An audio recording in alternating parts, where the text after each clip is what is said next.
This is a Cave Knee video that's tied in with an assignment that I took in one of my Psych 100 course.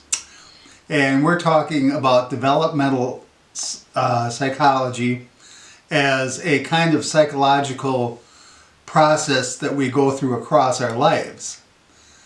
And the way it came across in lecture was pretty depressing, really, because it was just sort of, you get old, you're going to die, think about the good times when you can, and it just had a resignation to it that was kind of bothering me. And so what I did is I thought about that and thought about different ways of approaching it, and finally came upon this poem. And this poem has to do with my development, my survival, and it was written originally February 2nd, 2071. So I'm going to read the poem, and then I'm going to talk about it, and then I'm going to talk about some other things. I call this the Vita of the poem. And a Vita in medieval troubadour tradition talked about where and when the poem first appeared. Troubadours used to carry sort of a stash of poems around, and this was sort of a way of remembering it. So this poem was written by me to celebrate my 30 years of total abstinence and sobriety from alcohol. It was retitled Child Soldiers, November 16th, 2018, which it is today. Dr. Matthews' lecture on development got me thinking about my own spiritual and intellectual development and the development of the character in my autobiographical poem, As I Was 60 Years Ago, into what I am now. The speaker in the poem, shortly after the night described, threw all of his weapons into the bushes, never to carry a weapon again, and to evolve myself into an individual with very sincere Quaker nonviolent sensibilities. Okay, now to the poem. Rumble, November 22nd, 1958. It's 1:30 a.m. and the dance has been over for 3 hours. My name is Philip. I'm 14 years old. I am 6 feet 1 inches tall and I weigh 223 pounds.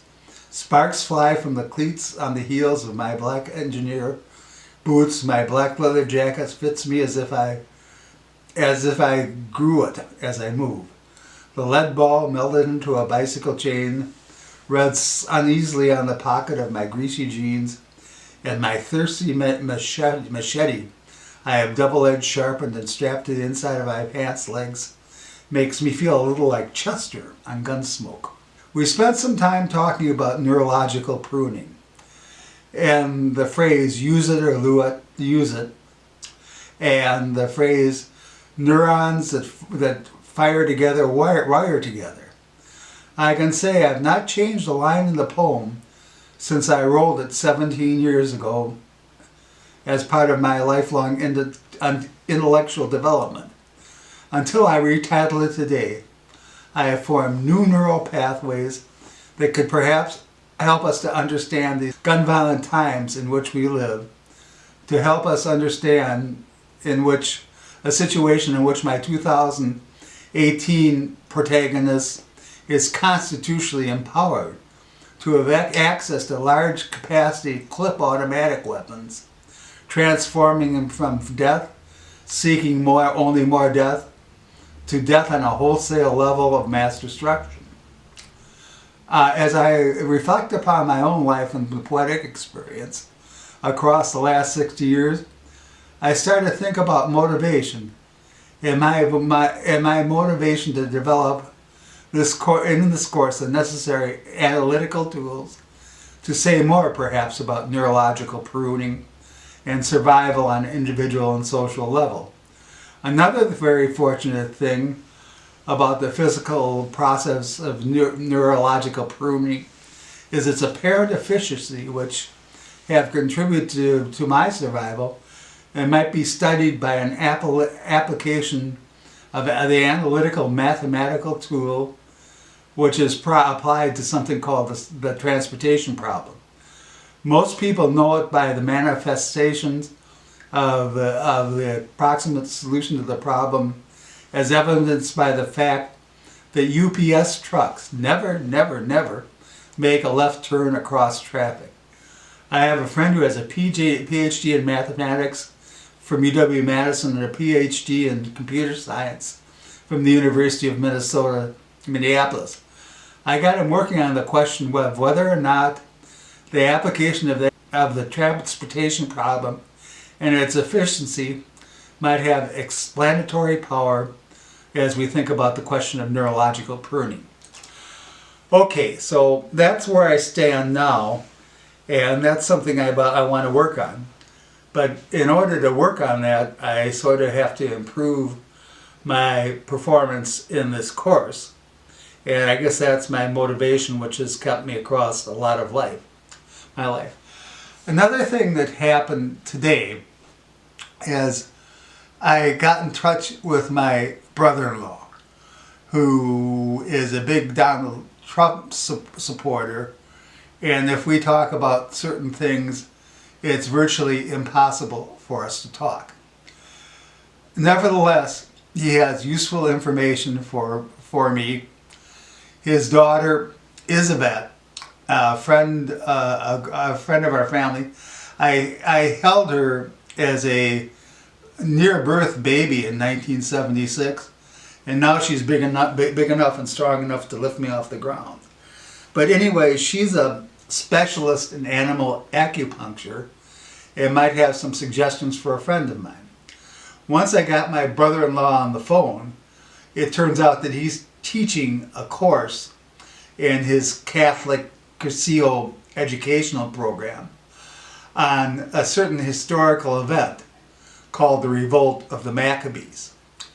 And in the Christian Bible, it's represented one way, but in some literature and some things that I'm very moved by, it's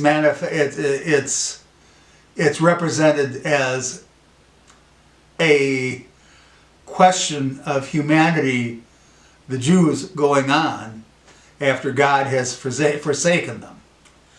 And that's done in a musical called Green Pastures, which has been a part of my life, whether I'm a Christian, an agnostic, or an atheist.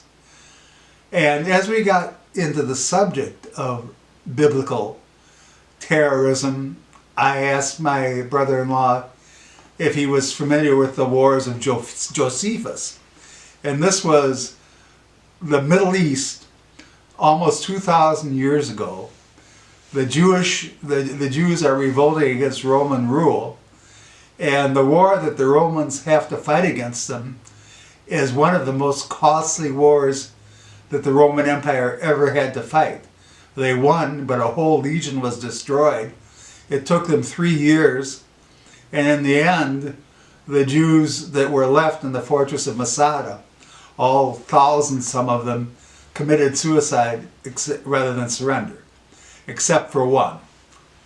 And I told my brother-in-law that I had gotten an idea for a story that I had started maybe 4 or 5 years ago when I was taking a Christianity course about one of the generals in the Jewish revolt, who, when everything is over, is captured by the Romans.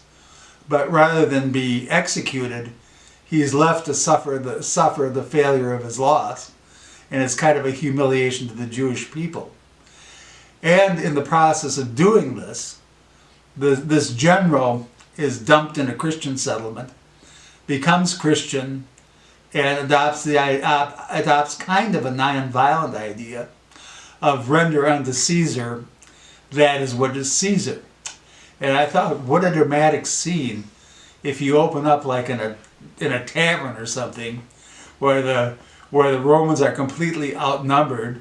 They call for a toast to the emperor, and suddenly the guy sees his old enemy, who instead of mobbing the Romans says something like, "Render unto Caesar."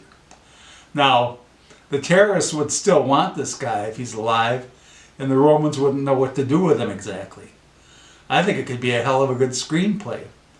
And I got all of that just today by making some phone calls, and also in the process of doing this, I'm going to be turning my premises at Hedgehog and Otter into a bookstore, center for book discussions, and with kind of an emphasis on a Christian bookstore, which of course is going to be a spiritual bookstore too.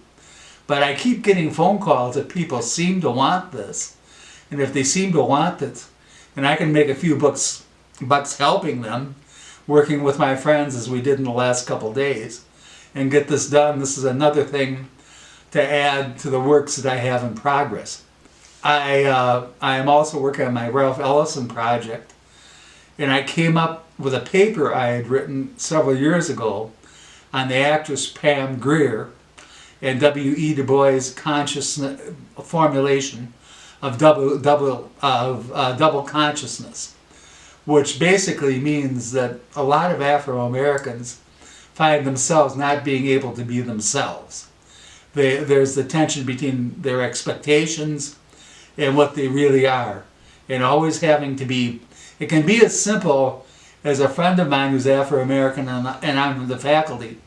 Every time it snows, he's got to be the first one out to have his snow shoveled, because if he doesn't, the neighbors will think, well, he's not shoveling his snow. Now, I had sort of the same thing with my family growing up. Well, my job, coming from an Irish background, was to shoot up all my family's beer bottles in the basement so we could put them in a little package with their rubbish so it didn't appear as if we were drinking a lot of beer. So you might say I have a kind of an affinity for these sort of expectations that people have of you that you can be trapped into.